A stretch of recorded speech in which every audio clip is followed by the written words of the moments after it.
मुंबई महाविकास आघाडी आणि मनसेचा संयुक्त 1 नोव्हेंबरला सत्याचा मोर्चा. छत्रपती संभाजीनगर खेळाडूंना सवलतींचा क्रीडा धोरणात समावेश करणार माणिकराव कोकाटे. मुंबई 9 नोव्हेंबरला मेळावा बंजारा समाज आरक्षणासाठी रस्त्यावर उतरणार.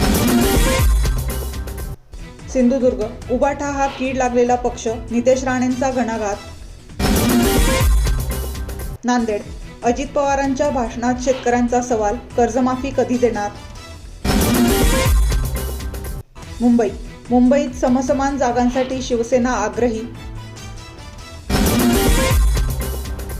मुंबई राज्यात लाडकी बहीणपेक्षा सुरक्षित बहीण योजनेची गरज, अंबादास दानवे.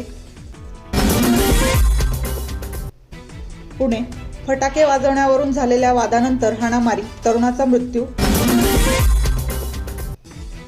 बुलढाणा जन्मदात्या बापानेच संपवलं आपल्या जुळ्या मुलींना, आरोपीस अटक. इंदोर ऑस्ट्रेलियन महिला क्रिकेटर्सची छेड काढणारा आरोपी अटकेत.